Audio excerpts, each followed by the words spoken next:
Bienvenidos a Reflexiones Académicas. Hoy hablaré acerca de por qué existe gente rica y por qué existe gente pobre. ¿Cuál es el origen de las desigualdades? Y lo estoy hablando principalmente en sentido económico. Una de las causas principales de la desigualdad y de por qué existe gente rica y gente muy pobre es principalmente por el azar. El azar es fundamental para entender el origen de la riqueza y la pobreza. Digamos, una persona que nació en un estrato prácticamente uno, que nació en condiciones pésimas, que nació en la miseria, que nació en la orilla de un río, sus padres muy pobres, ese niño prácticamente va a ser muy difícil de que salga adelante.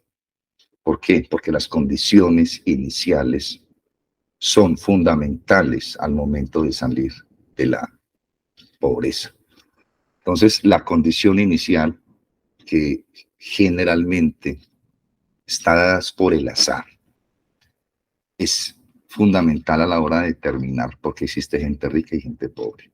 Ahora hagamos la comparación con alguien que haya nacido en la opulencia. Entonces, un niño rico. El niño que nació prácticamente con toda su vida resuelta. Es decir, desde que nació con su vida resuelta. Su proyecto de vida va a ser muy distinto de ese otro niño o niña que nació en la miseria. Entonces, ese factor fundamental del azar, que considero que es el más importante para determinar la diferenciación entre ricos y pobres. ¿Quién tiene que suplir eso o quién debería suplir ese azar? El Estado, la sociedad. Ahora, es malo nacer, si el niño que nació en condiciones óptimas de progreso material y quizás espiritual, va a tener muchísimas más oportunidades que aquel que nació en la miseria. Entonces, hoy en día, o en muchas épocas, se dice, no, es que esa persona tiene talento, él llegó donde está porque se lo merece, ha luchado arduamente por llegar donde está. Sí, pero hay que analizar cada caso particular. Si usted es el hijo de una persona muy adinerada, sus posibilidades van a ser mucho mejores. Entonces, creemos que es solamente fruto del esfuerzo personal de cada uno. Pondré más ejemplos. Entonces, el niño o la niña que nació en condiciones miserables, como lo dije al principio, va a tener prácticamente, no va a tener acceso a la universidad. Difícilmente va a llegar, difícilmente va a salir de la pobreza. Son casos muy particulares de personas que realmente salen de la pobreza porque otros factores en los cuales también está el azar, la casualidad, muchas cosas, muchos otros factores hacen que salga de la pobreza. Pero el niño rico va a tener muchísimas más oportunidades porque va a tener más apoyo y quizás termine su carrera, su profesión, aprenda muchas cosas, pero siempre ha tenido el apoyo de sus padres que nacieron en una condición de opulencia. Entonces, eso es lo que hay que diferenciar muy bien cuando hablamos también de riqueza y pobreza.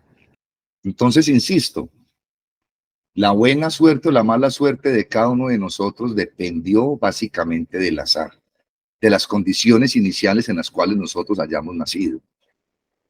Y eso es lo que a veces se desconoce prácticamente y pensamos que entonces ha sido el fruto de que llegara a un tal puesto determinado, fue fruto realmente de la tenacidad. Claro, va a ser más difícil para el que nació en condiciones miserables. Ahora, hay que tener en cuenta que estoy hablando de pobreza extrema y de riqueza extrema. Hay niveles, digamos, hay niveles de riqueza y de pobreza. No es lo mismo estar en estrato 1, en estrato 2, en estrato 3, un rico, un súper rico, un multimillonario. Entonces también hay que analizar estos factores a la hora de determinar por qué existe gente rica y por qué existe gente pobre en esos diferentes niveles. Ahora, el azar, la casualidad, estar en el momento adecuado, son cosas que también definen en gran medida nuestro futuro como personas y nuestro lugar dentro de la sociedad. Pongo ejemplos. Hagamos de cuenta que yo me conocí con alguien, una persona que apenas conozco y esa persona le cae bien y me dice que me va a apoyar para que estudie. Entonces, si yo no hubiera estado en el lugar adecuado y él no me hubiera conocido, tal vez no estaría ahí. O un futbolista, entonces, ¿cuántos niños hay buenos futbolistas? Quizás miles, pero solamente unos pocos o quizás uno solo va a llegar a estar en las grandes ligas mundiales. ¿Por qué? Porque alguien lo vio, porque alguien lo difundió y entonces ese niño va a salir adelante y quizás si no lo hubiera visto nadie no estaría donde está en este momento. Entonces son muchos factores los que inciden para que una persona vaya escalando en el nivel económico dentro de una sociedad determinada. Y eso es lo que en muchas ocasiones se desconoce realmente. Entonces ponen ejemplos, ¿no? Que esta persona pobre luchó muchísimo y salió adelante y ya es rico. Sí, pero son casos aislados, porque salir de la miseria, de esa pobreza absoluta es demasiado difícil. Y las condiciones para el que nació en la opulencia va a ser muchísimo más fácil. Entonces, ese es el principal factor, el azar como determinante en la condición social y económica de cada ser humano. Entonces, la sociedad es la que debería garantizar que realmente la sociedad existan menos desigualdades. Ahora, es una utopía pensar que una sociedad va a ser totalmente igualitaria en términos económicos. Hay que distinguir entonces entre la pobreza y la desigualdad.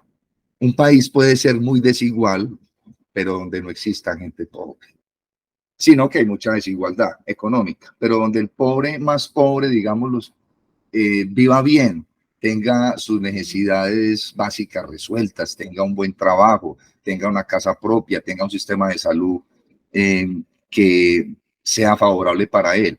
Entonces, aquí no hay que luchar contra las desigualdades, porque pueden haber muchas desigualdades, pero donde el más pobre pues, viva bien. Hay que luchar es contra la miseria, contra la pobreza absoluta. ¿Y haciendo qué?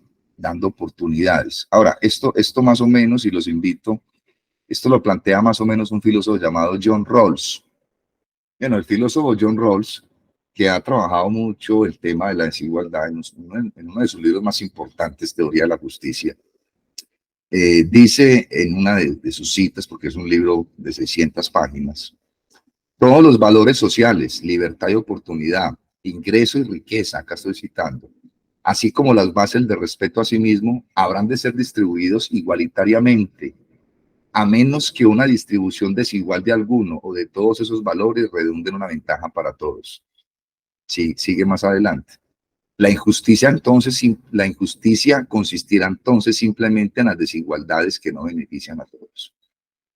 Entonces, hay que luchar es por la justicia social, en el sentido de que le brindemos oportunidades a aquellos que no lo tuvieron por el azar, de que puedan mejorar su vida económica. Quiero terminar con una cita de Thomas Nagel, una cita que me parece fundamental, muy importante.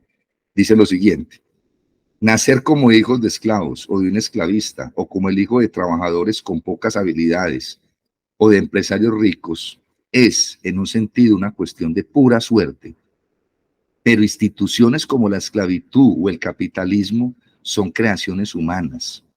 Y así podemos preguntarnos, como miembros de una sociedad y en última instancia de un orden mundial, si las condiciones que son creadas por nuestras instituciones para gobernar la mala y buena suerte de la vida son moralmente aceptables. ¿Qué es lo que está planteando acá Thomas Nagel? Que la sociedad, el Estado, debe velar porque todos tengamos unas oportunidades para desarrollarnos. Los que han tenido muchísimas oportunidades, pues ya las tienen, pero aquellos que no han tenido esas oportunidades para salir adelante, hay que darles esas oportunidades. Y en esto me parece que hay una justicia social importante. Entonces no pensemos, para ir cerrando un poco, que es que el pobre es pobre porque quiere. Eso no es tan cierto. El pobre es pobre porque quiere, no es tan cierto. Porque si una persona nació en la miseria, o que la pobreza es mental, pues claro, la pobreza es mental porque ese niño que nació en la miseria absoluta no va a tener los nutrientes adecuados para alimentarse y su desarrollo cerebral no va a ser el apropiado y difícilmente va a salir de la pobreza. Entonces aquí hay que analizar esto muy detenidamente y no solamente decir que la pobreza es mental o que el pobre es pobre porque quiere. Hay que tener presente varias cuestiones. Individualmente no podemos ayudar a todas las personas.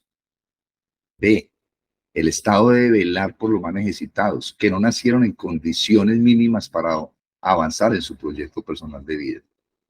C, estadísticamente hablando, son relativamente muy pocas las personas que pueden salir de la extrema pobreza. D, hay que analizar con detalle los distintos niveles de pobreza. La pobreza extrema no es lo mismo que una persona que se encuentra ubicada en un estrato 3 o 4. Hay entonces que definir muy bien qué es la pobreza y qué es la riqueza.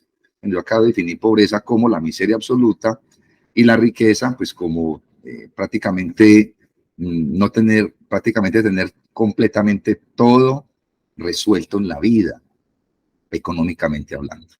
Hay que luchar entonces principalmente no contra la desigualdad, sino contra la pobreza.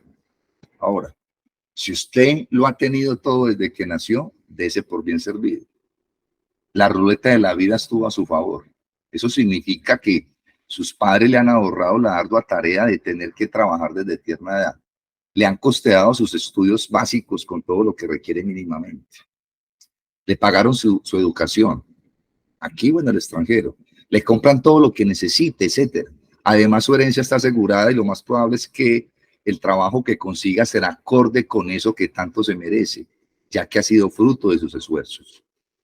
De hecho, no importa si se quedan sin trabajo, sus padres lo apoyarán siempre. En suma, si nunca ha sufrido las penalidades de la fortuna, en el sentido de buena suerte, agradezca la vida al que esté bien, puesto que muchos no tuvieron el mismo destino suyo. Es decir, nacer en condiciones de pobreza absoluta. ¿Significa ello que nadie tiene la culpa de nacer pobre o rico? A algunos que nunca les ha faltado nada en la vida pueden pensar que la pobreza es algo mental, pero están equivocados.